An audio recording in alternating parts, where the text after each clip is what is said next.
I'm Corey, and this is the Hardcore Skeptic Examines. Hey folks, and welcome to the Hardcore Skeptic Examines, the podcast that takes a very long look at a particular subject through a series of interviews and commentary. This is the 12th episode in the first season of this show, and the subject is social justice. So I feel the need to mention a couple things before this episode. First, this was back in early April of this year, 2017. Regular listeners will know that, but for anyone new to the podcast, you should know that if there's a current event or something that isn't covered by my series of questions, it's because of the timing. If you want an explanation about why all my interviews were done in March and April, you can just go into the back catalog and the explanation is there. So as for current events, I want to touch on something. There was a conference the weekend of September 30th, 2017. There was some talk of a tweet from Carl, or Sargon of Akkad, where he tweeted that he wouldn't even rape a sexual assault survivor. Dr. Winters and I talk about this a little bit in the episode.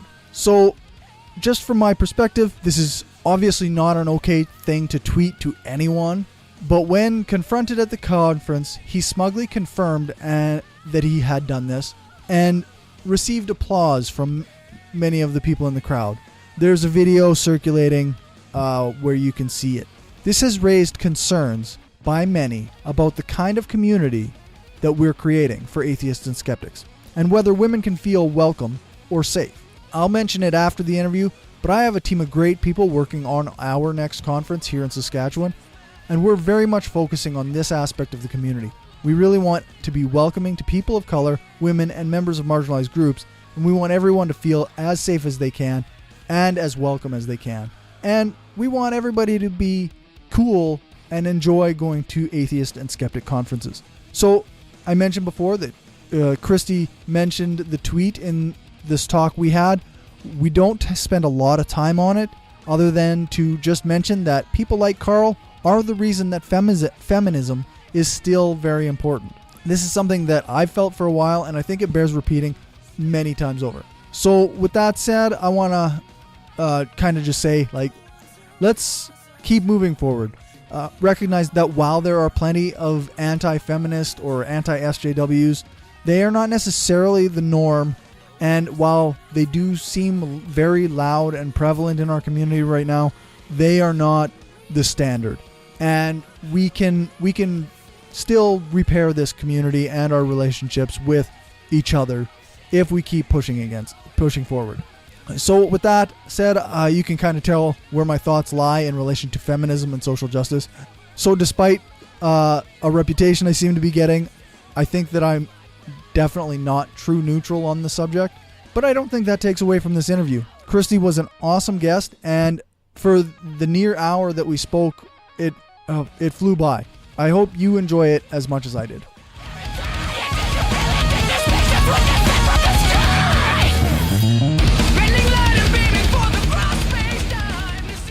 For the interest of whoever happens to listen to this, why don't you introduce yourself and give us a bit of your background? Sure. I'm Kristi Winters. I have a PhD in government where my emphasis was examining political behavior, paying attention to the differences and similarities based on sex and gender. I am a social scientist. I run the qualitative election study of Britain, so I have both a quants and a qual background, and I see both perspectives, and I can kind of wear both hats and see how the methods can map onto each other, and also where they're very unique and can tell us different things. And I'm a politics geek. And that's pretty much the core of, most of at least my activity on YouTube. I mean, I have a personal life, but when it comes to talking about the things I care about, it's kind of along that nexus of social justice and progressive values, academia, the scientific method and rigor in our thought, and politics. So. Very cool. So in your estimation, or how would you define social justice? Well, I think there's obviously two parts to the word. And a lot of times we tend to focus more on the justice side of it and what is justice, how do we achieve justice, what are the means by which we should go about working toward justice. I don't think justice itself is a very controversial word. Actually, where the controversy comes is in the social part of it. Because when people hear the word social, they kind of maybe think of society and pass over it. But from an academic point of view, the social, if we wanted to give it more of a noun sense of the word rather than as an adjective for justice, is every part of our lives. The economics is social. Politics is social. What happens in our private lives, and how we, talk about like domestic abuse, right? Those things used to be private, now they're public. So there are social issues that move into the private sphere. Religion or lack of spirituality is a social activity. And so when I hear the word social justice, what I mean is that a person gets up in the morning, they go about their day, and they experience the maximal amount of liberty and dignity that they can until they go to bed. And everyone has a similar experience.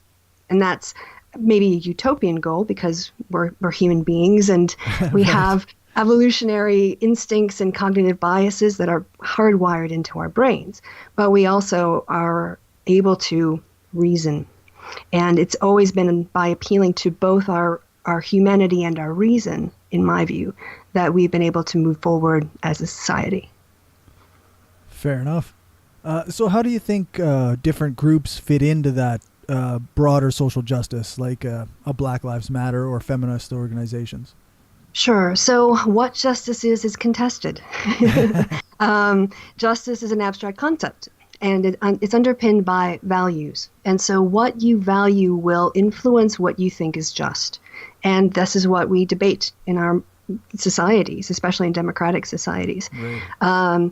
And so when you have a multiplicity, a myriad of different views of justice, then everyone is going to be articulating their view, or they're going to be finding voices that they share common views with, right? And then organize and make their cases.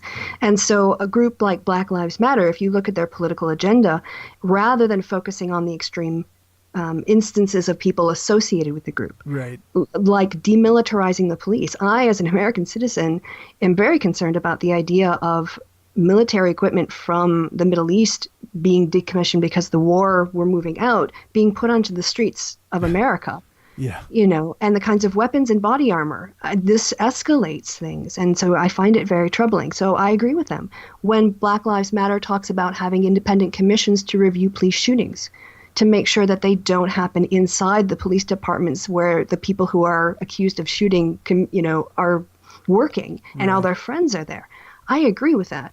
So if anyone wants to go down the policy platforms of Black Lives Matter and tell me where they disagree, let's have that conversation. Right. But if you are focusing on extreme outliers or bad actors, that means you don't have to talk about the demilitarization of the police.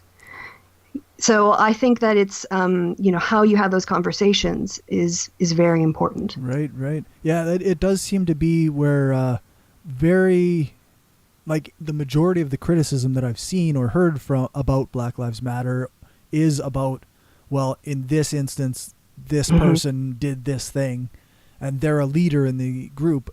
Therefore, the group is a bad group type thing. Right. We would call that a guilt by association fallacy or a fallacy of composition. Right. You're taking one person in one instance and saying they're all like this.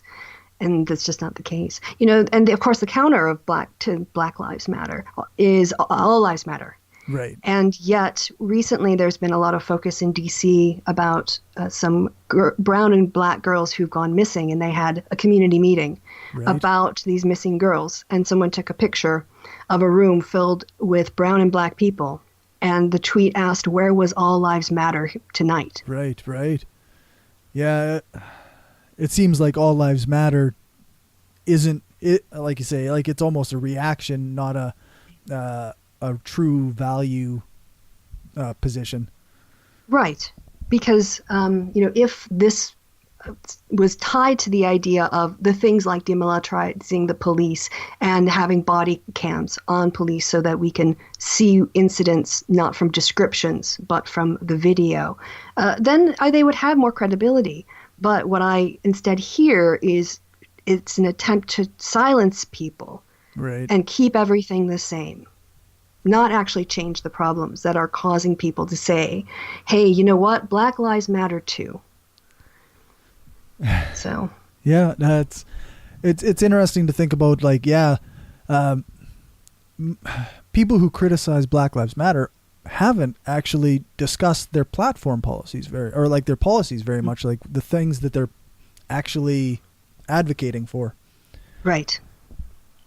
I wonder. I know. I wonder how. I might have to ask the next person who has issues with Black Lives Matter how they feel about some of their policy issues. Yeah, and how many can they name? Yeah. Seems like a fair question. Mm-hmm. So I guess one of the things that a lot of people have said is that all this focus on individual groups is actually causing more division than it is helping bring people together. What do you think of that? That sounds like a great argument for the status quo. Right. You know, if you want to say, look, the more you talk about the fact that you're oppressed, the more I get angry at you for complaining about being oppressed. So the way we solve your oppression is to actually you keep being oppressed, but stop talking about it. And I don't know when that's ever worked as a movement for emancipation or liberation. I can't think of an instance in history where people were just handed power or rights or dignity by a group that was denying them that without them doing anything for it. Yeah. So, I mean, let's just be honest about all political movements, though. If you look at the history of political movements in democracies, people on let's take the left, the suffragettes, right? Back in the first wave of feminism, when women were agitating for basic rights, like marital property rights and the right to vote and the right to be a legal citizen separate from their husbands, to have custody of their kids, these kinds of basic things in terms of, their rights vis-a-vis the states. There were a group of women who rejected violent means. They rejected things that would be shocking. They thought that they should be moderate. And then there were the more extremists, the more radical feminists. Those were the women who were chaining themselves to fences, who were, when they were arrested, they would go on hunger strikes. The woman who threw herself under the horse of one of the king's guys on a race, right? They were radical. They were smashing windows. They were, putting dung in people's post boxes or whatever. They were just like crazy, stuff, especially for women to be doing at that time, right? And so there's a lot of anti-feminist propaganda about these manly women, and they're terrible mothers, and they, just want to go out and enjoy themselves. And that's why they throw themselves under horses, right? They just want to have fun. Yeah, right. Yeah. So the thing is, though, if you only have a moderate group, then people won't pay attention because it won't be sort of in their face. Right. If you only have an extremist group, you have no one with which to negotiate. You have no moderates who can get the policy accomplishments that the groups ultimately want.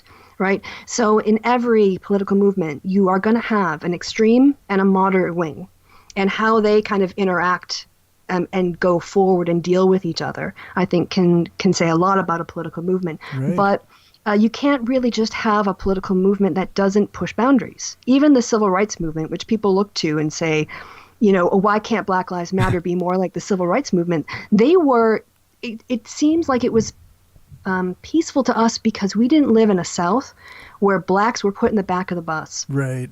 I don't know if you've seen the movie Hidden Figures. Yep. Oh my God, fabulous. Everyone it should be shown in schools. No kidding, yeah. And that was a brilliant movie because instead of talking about segregation and its dehumanizing effects, the way it humiliated people and demeaned them, it showed us. Yeah. It showed us the main character having to go 40 minutes to relieve herself because there was no place in that building that she could go because it was only for white people. Right. So we don't think sitting at a counter right now seems like an act of revolution.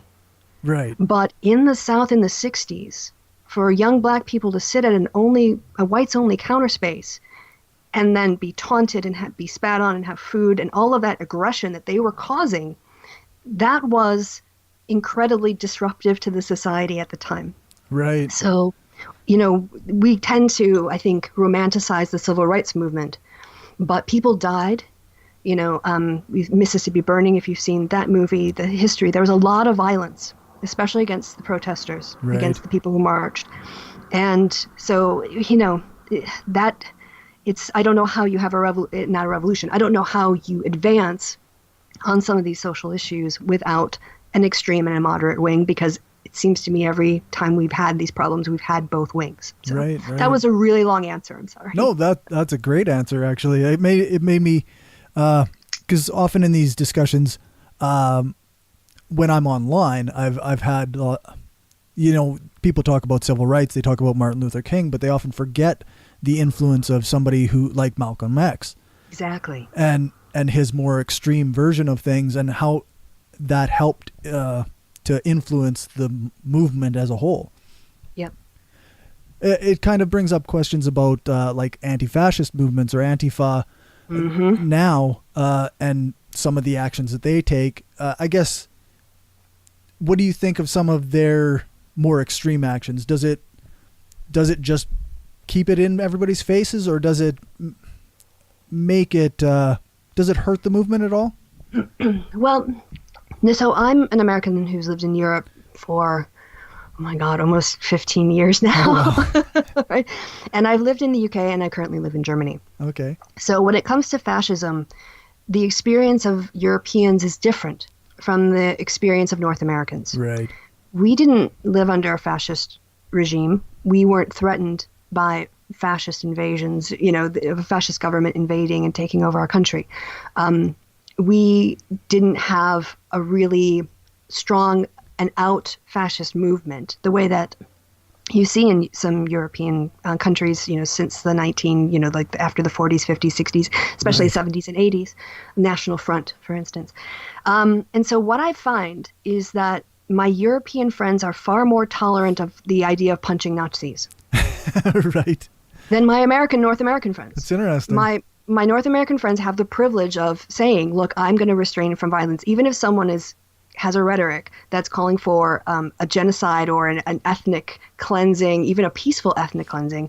They have their right to free speech. Right. But they've actually never lived under a government with that practice or been threatened with invasion by a government with that practice. So I'm not saying that I think it's right to punch Nazis. I enjoy that American privilege, that North American privilege of saying, I draw the line.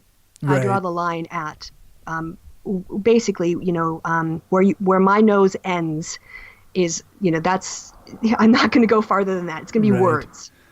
I'm not going to hit anybody, and I wouldn't condone hitting anybody.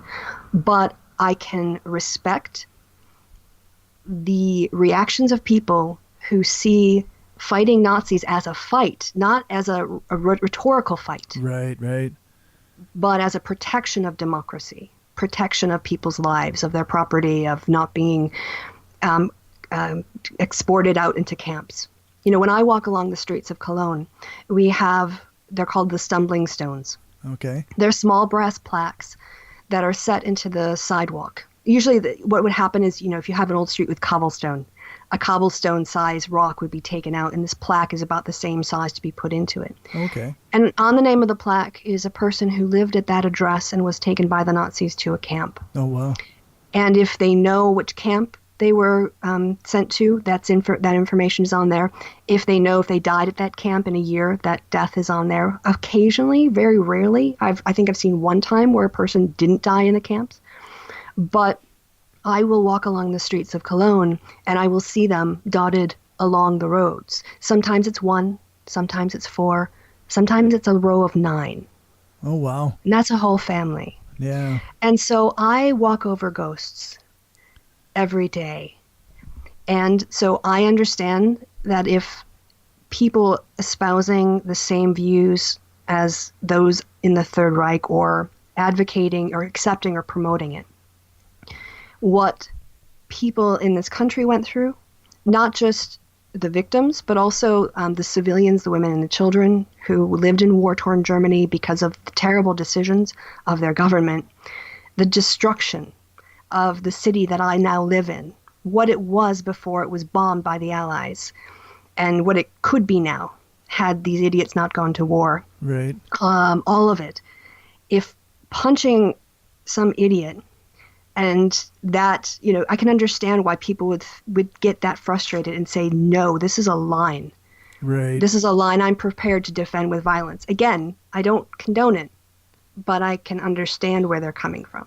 Yeah, it seems like almost like like you say, like in North America, we look at it as a rhetorical or a philosophic difference where we can debate these ideas back and forth, and not everybody in the world has had that privilege, like you say. Yeah, I mean, from the point of view of my European friends, they're going to say, let's debate this. But if these guys got in power, they'd say, let's round you up. Right. And you can't debate that. Yeah. How do you debate you're a Slav? I'm going to, I'm going to kick you out of the country, or I'm going to send you to prison. How do you don't debate that. Again, I'm just, not it sounds like advocating. this is my position. Yes, not advocating. But it's something I don't think a lot of North Americans think about. Yeah, it's that's fair enough. I think that people get really hung up on their own particular worldview, and they can't really often see past that. So it took me living in Europe, right, and talking to people. So I can understand that. Yeah, yeah.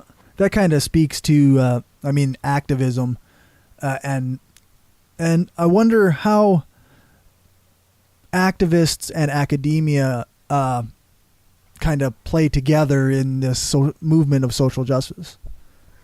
Yeah, so there's this perception, it seems, that universities and university faculty are engaging in activism or promoting it or something. Right. I think what people who aren't attending those classes, because most of the time the people who are making these critiques aren't attending these classes, is that when you learn about something and it, like this, our recent conversation about the European attitudes toward fascism, it makes you think, right? And if you learn something that you find disturbing, it might move you to activism. So in the grassroots organizing training that I did when I was at university, there was a mantra: educate, agitate, organize. People can't get upset if they don't know what's going on. Right. So the first step is to make them aware of it. And that happens at universities. People get a much richer education. They are encouraged to make arguments. They are encouraged to look at things from different sides. They're presented with different theoretical accounts for the same phenomenon. And then they're asked to weigh them up.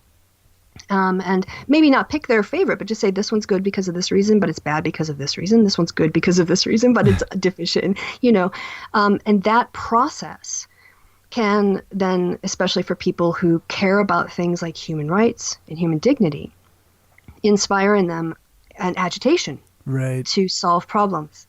And then they join an organization. So there's kind of, as an academic, it's really quite important. The goals of an academic, at least, from all of the classes I've ever sat in, the goal that the person who's teaching the class walks in with is they want you to understand the material that covers the content of the course, and from a variety of perspectives, and to get you as a student to be able to critically evaluate the information and the theory. Sorry about the background noise. I'll close my mic. And so, you can teach Marx, and someone might have never really heard of the ideas in Marx and find that really interesting, and then go on to really like Marx and then go through a Marxist phase, as many people do. And then some people stay in it. Other people move out of it. Yeah. I never went through a Marxist phase, but so, that doesn't mean that because they took that class, the class made them a Marxist. Right. Getting exposed to an idea doesn't make you something. And so, the point of the universities, I think, is to produce good citizens who can think critically, and have marketable skills. But that's like the third out of three things, for me. And campuses are a natural place for young people who do have radical ideas, because when you're younger, you're very idealistic. Yeah. You have very deep passions, right? And you haven't lived always long enough or had enough experiences to see the gray in life. Right. Right. And so these people are all living together. They're being exposed to new ideas. They're talking to each other. they see problems in the world, and then you get activism. So I think, if you had another institution, two-year campuses are a little bit different because a lot of times students will commute. They don't live on the campuses. Right. But if you had communities of just, people who are only under the age of 25 living together, you would probably get, if for a different set of circumstances, like with music, you're going to get people who are going to be doing stuff about the arts and really caring about the arts. Right. So I think it's just a natural outgrowth of the factors that constitute a university setting. I hear a lot about like some people are very concerned with the state of college campuses right now. Yeah, I find it weird. I mean, let's just break this down, right? In the United States, there's like 330 million people. Right. And I don't know this, but I would be interested to find out what percentage of the population is between like the ages of 18 and 25, which are the prime ages for university, and are attending a 4-year university. Because in my home state of Wisconsin, only 30% of college or high school students who graduated went on to university. Right. And so I think, Madison had 40,000 at the time. Milwaukee had 20,000. Oshkosh had 10,000. I think one other campus had 10,000. The rest had 4,000 or 5,000. So you're talking in a state of 5 million people, about maybe 250,000 people total, and maybe that. Right. And their obsession with what happens around the lives of these two, this small fraction of the population, it's astounding to me in how disproportionate it is to reality. Yeah, I wonder, like I have said to people before that it seems like they're really focusing on what's in the media, right? Mm-hmm. And the media reports what's extreme or what will get clicks. And I mean, nobody's talking about even the campuses that are totally peaceful all the time. And, campuses where there are like no liberal students at all. Right. And they don't focus at all on the Christian universities. Yeah. Right? Not Liberty University or Oral Roberts University, none of that. Yeah. Oddly enough, free speech isn't under attack at Liberty University. Yeah, because here you have so many free speech rights. There was a campus which was basically it banned interracial dating until like the 1970s or 80s. Jeez, right. Yeah, one of them did, but that's but there was actually Vox, the website, just came out with some interesting. Now, I think it was a survey, so take it in terms of representative. I can't guarantee that, but they asked a bunch of people if they were getting involved in politics and all this stuff, and what they concluded based on their data was that of the people who were saying, yes, I'm calling my representative about what Donald Trump is doing or to oppose something, 80% of them were women. Okay, wow. And of that, most of them were middle-aged women, like me. Women who were like, well, I'm 45, but they were like 46 to 64. So all of these calls that you're hearing in the media, getting into the EPA when it denies climate change or flooding representatives, those are middle-aged women who are doing that. They're not on college campuses. Huh. The activism isn't really on the college campuses right now. Wow. It's, in houses all over the U.S., and so their obsession, their myopic concern about view of college campuses they're kind of ignoring the important where the game is actually being played. Right. So that's interesting. Yeah. So Vox, I tweeted it out on Twitter, but just do Vox, and I think it was March 30th or 31st. It was just in the last couple days. Cool. Yeah, I'll definitely look that up. So I guess about college campuses, what do you think of the idea? Is it important for them to let controversial speakers speak, or like is it okay? Is it an attack on free speech for them to block out a Milo Yiannopoulos or whatnot, what have you? Yeah, so here's my take, and this is my personal opinion because I don't make university policy. Right. I don't have a problem with controversial speakers who fit within the remit of the university, which is we teach, if it's a social issue that they're addressing, theory. We teach the presentation of empirical evidence, of how to draw conclusions based on evidence, the limitations and strength of a study. So if a person comes on and is controversial, but they're within that remit, then their ideas warrant being located within a university setting. If you've got Ken Ham coming and he's saying, look, I think what you really need to do is believe in Jesus. And once you believe in Jesus, you'll read the Bible and understand that creation, is only 6,000 years old. Right. This is not worthy of a university. And so, no, he shouldn't be. Even if a student group invites him, if some Christian groups invites him on campus, there's nothing there that's intellectually, right. of meat, it were. It's not educationally valuable. Right. That's it. You don't just have somebody on because they're controversial. Right. You can have Bill Maher as an entertainer. You can have Ken Ham as an entertainer. But, having him on as entertainment is not the same as saying, speaking at right. the University of Minnesota as a serious guest speaker. Yeah. I did a short debate with some people on the Wayward Atheist podcast. And I took the pro no platforming side. And my argument was that given the world that we live in, the universities have to make these decisions based on the economics of it, whether that includes money or reputation or what have you. They have to do a cost-benefit analysis.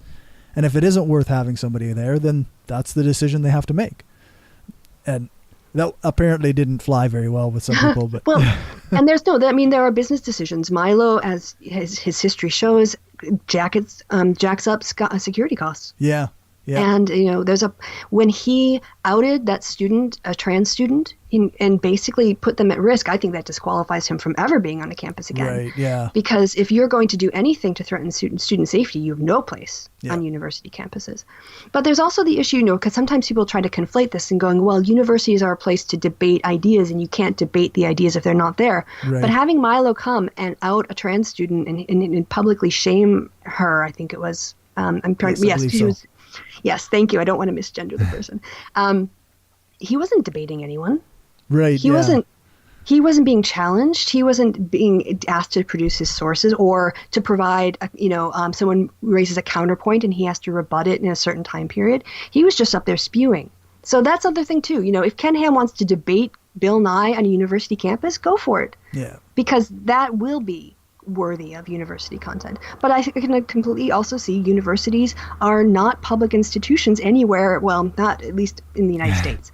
I think when I was there, it was like 35 or 36% of the cost of instruction, and that was in the 90s. So I'm sure University of Wisconsin system students are paying at least 40 to 45% of the cost of their instructions. Right. So this is not taxpayer funded; it's taxpayer supported. Right. Yeah. Exactly. There's a difference. Yeah. So it's not like it's the government preventing your free speech. No, the students right. who pay have a say.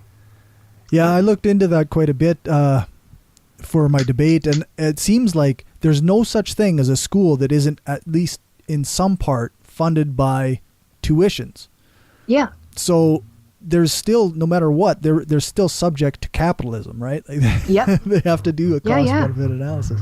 Mm-hmm. So. Yeah, and if you're going to see your admission numbers go down because Milo is on your campus, right, you can't take that hit. Yeah, exactly. Yeah. It's why Breitbart got rid of him. It's why Simon & Schuster dumped him. Yeah, exactly. He was a liability. Yeah, it was no longer beneficial. Mm-hmm.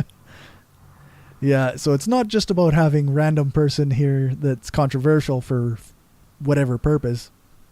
Yeah, none of us have an entitled right to go to any campus and demand to be given a platform and have, and advertise it and do it on their space. You can do that in a public park. You can get a permit. That's fine. Right. You can rent out the university's auditorium for a private function. That's fine. But, you can't force them to give you a platform. Yeah, to say that I spoke at X university, yeah, it's a different thing. Actually, I wonder if you know something about speech codes. So far I haven't had... No? Okay. In the UK, we never had to deal with those. Oh, is that right? Yeah. And even with social science, we did political theory, but we don't... It's not like reading Mark Twain or reading more... It's not like literature. It's not like therapy, psychology or the things like that. It's, pretty straight up, history, theory, and quants and qual, So we don't need trigger warnings or Oh, okay, But insofar as I think that when I'm in the classroom, when I would teach, I would have a self-imposed speech code in terms of language I would use, and that is I tried to be inclusive. When I tried to give examples, I didn't always use like a straight white male, John and Jane. I would try to mix it up a little bit. And that's not because anyone was forcing me to. It's because I had a diverse group of students. Right. So it seems reasonable to give diverse examples. Yeah. Yeah, no, that sounds good. Yeah, it's something that a lot of people haven't really, that's one of those things that is out there, but not a lot of people actually know much about it. Yeah, that doesn't stop them talking about it, though. No, that's right. Yeah. So I guess, where do you think some of this pushback against social justice comes from? Well, there's always been pushback. The thing is that what you have now are a bunch of people, young people who are learning about it, and they think it's new. Right. And that sounds really kind of middle-aged to me, but it's true. When I listen to some of the people talk about talk on YouTube, and they say, feminism really started to become a problem about 4 years ago. I'm like, well, that's because you started paying attention to it 4 years ago. Right. We talked about the suffragettes earlier. Right. There was massive pushback against women's right to vote. I mean, it only just passed. One representative, they were able to swing in the last state by one, they won it by one vote in the 37th state. And it was because his mother wrote him a letter and said, do the right thing. And he changed his mind. It literally it almost didn't happen. Right. The Equal Rights Amendment failed. There weren't enough states. So, there has always been pushback. The question is now they're part of the pushback. Right, right. That's the difference. I wonder, I guess something I might have to look into is what are the similarities between the pushback against it then and now? It's always been the same. Yeah. Women are complaining, if on the feminism side, women are complaining too much. Women who are active are called ugly. They're called manly. They're called, lesbians. They're accused of, wanting to be sexually libertines. They want to run around and have sex with everyone and have no consequences. Basically, what the pushback is, and it's not just from men, it comes from religious women especially too, but they criticize women who want to have the same liberties men have. But all of those things are turned and made perverted in a woman. To not want to have a kid or, to pursue a career. Right. Is considered perverted. Suddenly to want selfish. To have yes, to want to have a lot of sex or have sex with a lot of different people to see what it's like. Right. You're a slut. There's no male equivalent. This kind of dog, which comes from the African American community in the States, and from what I can see, but that's about he's a dog. And he'll hump anything. Quite often, that's a positive from the male perspective. Yeah. It's right. It's not. What's up, dog? It's not looked at the same way. What's up, my dog? Yeah. And so that pushback has always been there. It just takes different forms depending on what the women are arguing for. So primarily, in the legal sphere, women were told that politics is too dirty in the first wave, and that women should stay indoors and politics is no place for them, and against the vote. Then you had, in the 1960s and 70s, women wanted sexual liberation, right? So the pill became available. Contraception in the United States with the Griswold decision became available to more than just married couples for the first time. Okay. Abortion became legal. Yeah. No-fault divorce was passed in every state, which I saw a fascinating study that showed that if they analyzed death rates or something, you can find the paper, but what they found was that after a state instituted no-fault divorce, women's suicide rates declined. I think I heard that somewhere, yeah. Yes. So no-fault divorce. So suddenly women wanted to earn the same money as men. They wanted to pursue high-paying careers. They wanted to put off having children. They wanted to have a lot of sex. Right. And all of this was, there's the Pat Robertson, feminism turns women into witches and makes them lesbians who want to kill their children. Right. And now today it's the same thing. It's just a different form because we're talking about intersectionality and the multiple ways in which oppressions can work and also the kind of the self-criticism that's going on within feminism about trans issues and people who are trans exclusionary and those who, like me, are trans inclusionary. But the same kinds of things about women have it good enough. They're just whining for more now, Right. and they're ugly. They couldn't get laid. Think of Carl Sargon of Akkad's "I wouldn't even rape you" comment to MP Jess Phillips on Twitter. That was retweeted at her 600 times. Wow. And people were talking about whether or not they would even rape her. So it's still going. That's kind of sexual menace. That's the kind of thing that makes you wonder why people how they can't see the need for a feminist movement. Yes. He's saying feminism cancer. I'm like, no, you're the reason we need feminism, Carl. That's right. Like tweets like that are why we need feminism, because you wouldn't say that to a man. Yeah, exactly. You're using rape because she's a woman and you're a man, and you want to show that you could potentially sexually humiliate and dominate her, and you want to remind her of that. Yeah. And that's why we need feminism, because you think that that's an option in terms of how to treat somebody. Yeah. So I guess, what is even third wave feminism? Like, this is something right? that Yeah, fair enough. It's a fair enough question. Sure. So first wave feminism is pretty much described as the public sphere. So when I talked about the social before, and the economic and the civil, the legal, the political sphere, the religious sphere, another way we can kind of group society is into our public lives and our private lives. Okay. What we do outside the house and inside the house. First wave feminism was really focused on outside the house kind of issues. How women are in society, especially with regard to the state. Will the state recognize them as legal individuals separate from their husbands? Do they have the right, when they earn money, to keep it? Because before when women earned money, it was her husband's property. Right. So they're having the right to access higher education, having the right to employment, having the right to vote. These were all outside the house kinds of issues. Second wave feminism, you can loosely, because obviously there's a lot of crossover. Women are still working for legal rights in the second wave, abortion rights and things in the public sphere.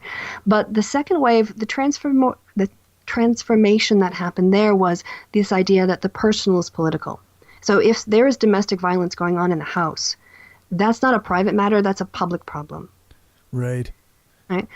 Mothers Against Drink Driving, in a lot of ways, is second wave feminism. It's taking something that previously was considered just a vehicle accident, and changing drunk driving into something that's really irresponsible and beyond the pale.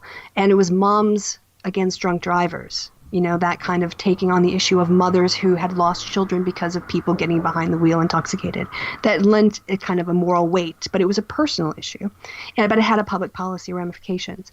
Then there are things like reproductive access, and women had started to enter employment, but they were stuck. They were secretaries, they weren't the directors. They were the nurses, they weren't the doctors. They were the legal aides, not the lawyers. And women wanted to push through those barriers. So second wave feminism was really about those sets of issues. Now, the thing about, we're sort of talking about these things, and reflecting back now after I described third wave feminism, you're going to notice that they're primarily the concerns of middle class and upper class white women.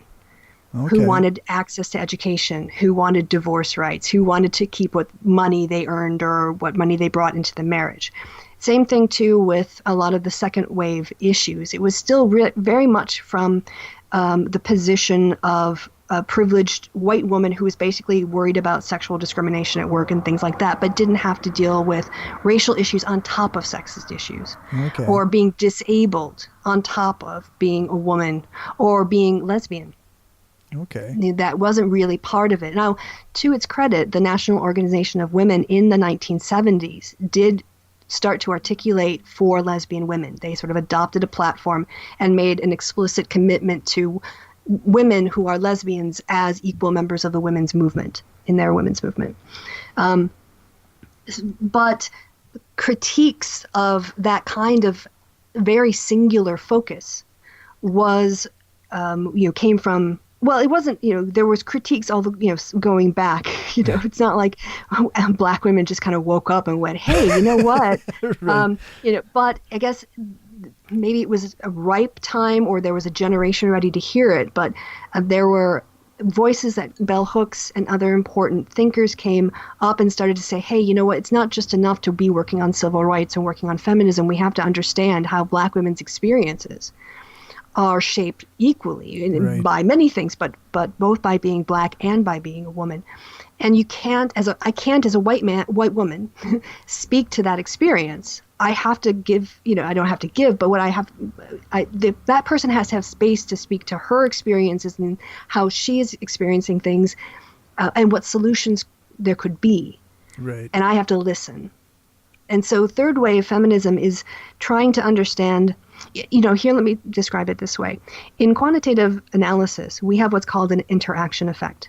It's a way that we mathematically determine when, let's say you have sex and age, on people's propensity to vote. We know that women vote, like in the UK, women vote at a slightly higher rate than men. And we know that older people vote at a higher rate than younger people.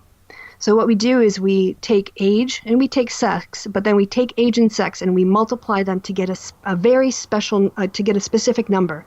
And that number is the effect of both being old and being, let's say you have age and one is coded as woman. So the age of effect on being a woman as opposed to being a man, getting older. And so you get the age effect and the sex effect, but then you get an extra measurement that allows you to calculate how much being older and being a woman makes you to vote compared to being older and being a man or being younger and being a man. So you need the interaction effect to capture the full variation, to get the full story. Right. And it's the same thing with intersectionality. You can't just look at race and sex as if they're separate.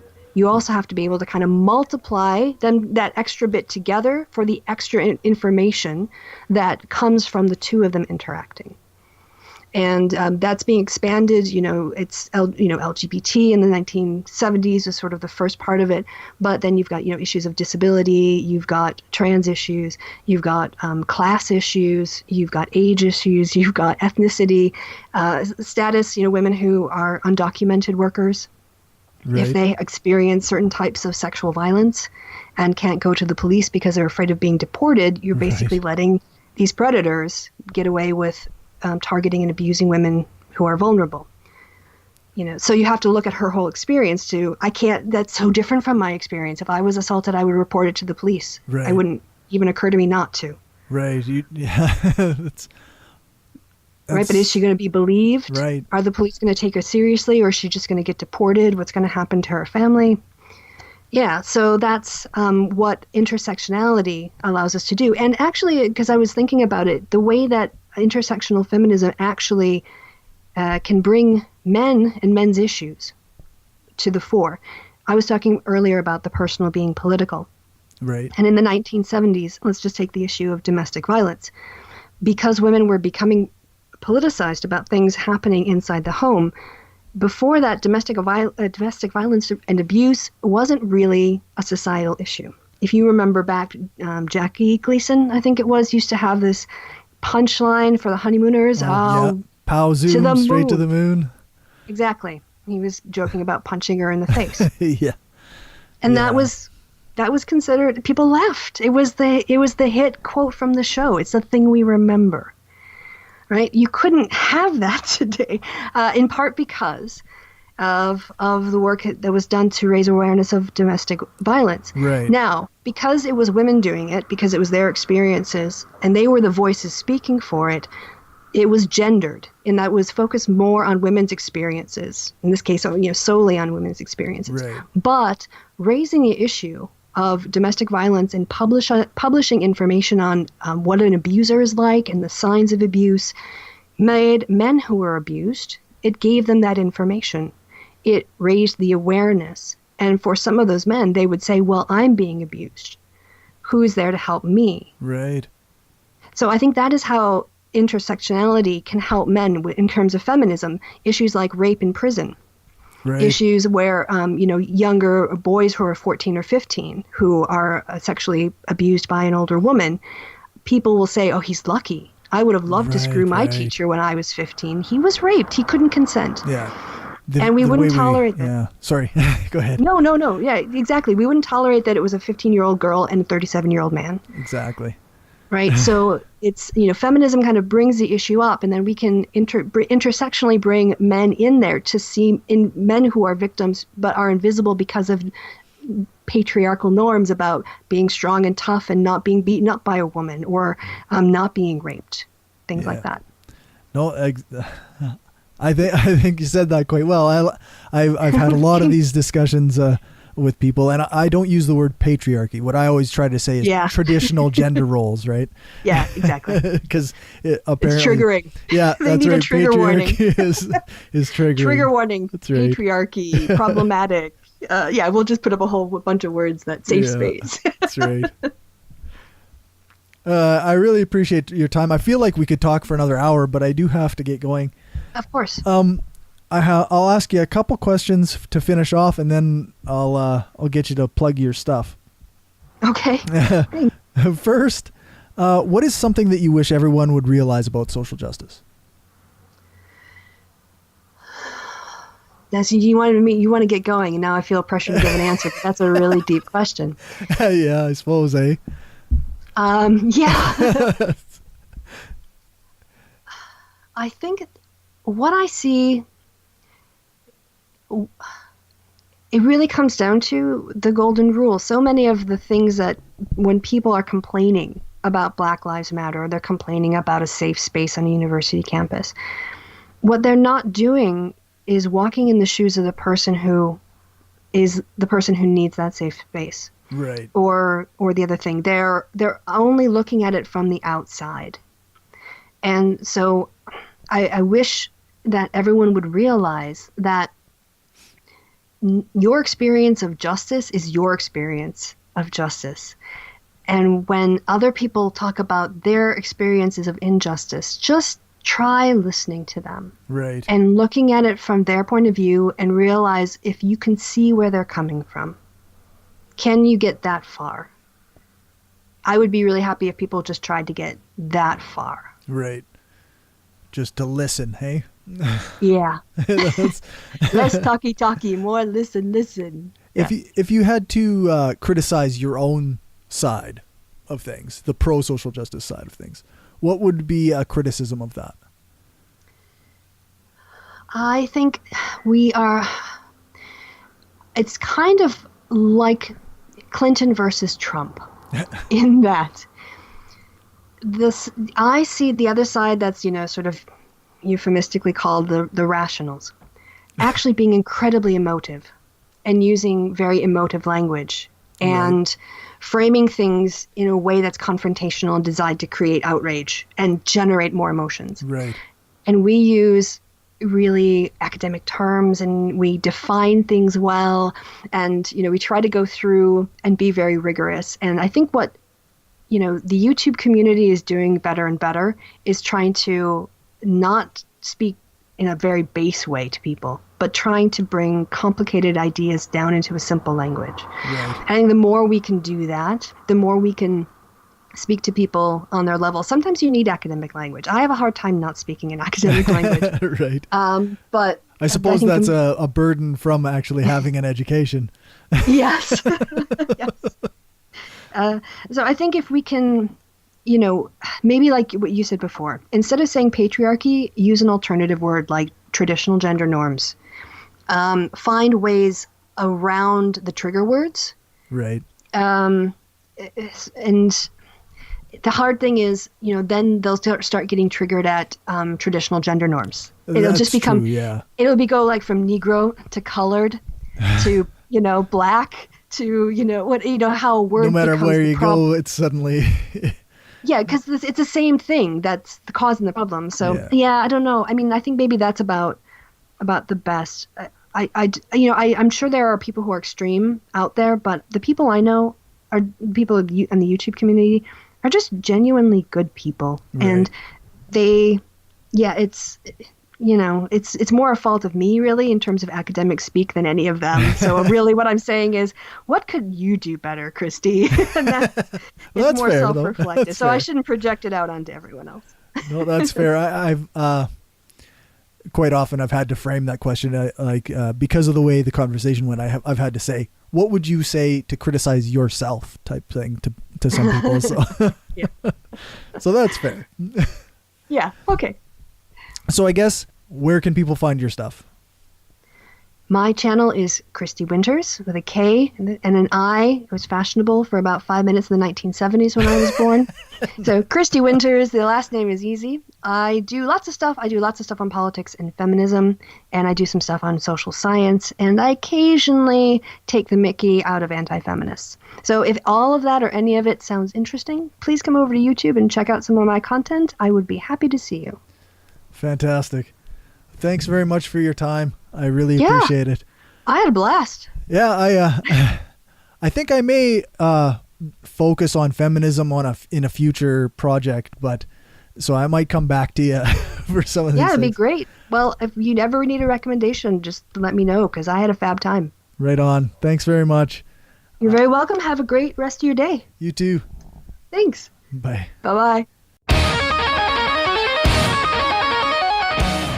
Okay, so that was my interview with Kristi Winters, Dr. Kristi Winters. More of a conversation, really. I had some questions, but we kind of just talked. Something I thought that was particularly noteworthy was actually something that happened before we set up our interview. I sent Kristi a copy of my notes and some of the questions that I needed answered, and her instinct after I sent them to her was to ask me how educated I was on feminism or sociology, or the subjects we talked about surrounding social justice, because the questions that I had sounded like they were from someone who didn't know much about the subjects. I thought this was a bit telling, because that's often what these discussions are. Someone who is well educated in a particular field trying to fill in someone who isn't educated but has some pretty major false assumptions about it. I think we stuck to pretty well-known things in this conversation, except for one survey regarding who was doing the activism and calling their representatives post-Trump election. I found an article that talked about that, and we'll provide that link in the show notes. You can find more content from Dr. Kristi Winters on YouTube at youtube.com/user/drkmwinters. I'll give a couple other links in the show notes so that you can follow her on Twitter and like her Facebook page. I also want to mention that Thomas Smith recently had Kristi on his show, Serious Inquiries Only, and I'll put a link to that in the show notes as well. They go into detail about her background, some of her activism, and they discuss the MythCon issues and the tweet from Carl Benjamin that I mentioned in the introduction. It's an amazing episode and well worth the listen. Before I close things out, I want to also let you know about our new conference project. I know I mentioned it in the intro as well. My co-host on Brainstorm, Angela, the Shift to Reason planning team, and I have started a GoFundMe with a goal of $5,000. This money will pay for nearly everything for our conference, and donations will go towards the purchase of your ticket. And of course, they'll be greatly appreciated as well. We're committed to doing a positive skeptical conference with a pro-social justice spin, featuring a diversity of speakers from various backgrounds, a few controversial topics between social justice and skepticism, and a harassment-free environment. You can support the upcoming Shift to Reason conference at gofundme.com/Shift to Reason Conference 2018 with dashes in between all those. As for anything else, you can email me at mail@brainstormblog.net. You can find more of these episodes at Spreaker.com/show/thehardcoreskepticexamines. You can find me on iTunes, Stitcher, Google Play, and just about anywhere else you find podcasts. Make sure to follow me on Twitter at Hardcore Skeptic and like my Facebook page, facebook.com/hardcoreskeptic. If you want to support my work, you can become a patron at patreon.com/hardcoreskeptic. I would need to give a huge thanks to all my patrons, Larry Wilson, as well as Chris Watson of the Podunk Polymath podcast, Marissa Alexa McCool of the Inciting Incident podcast, and Trav Mamone of the By Any Means podcast. Remember to check out my other show, The Brainstorm Podcast. You can find that at thebrainstormpodcast.com or brainstormblog.net. Music for this episode is actually Sequoia Throne by Protest the Hero and is used under the SOCAN license to play. Thanks for listening, and remember, the truth matters. When they are not the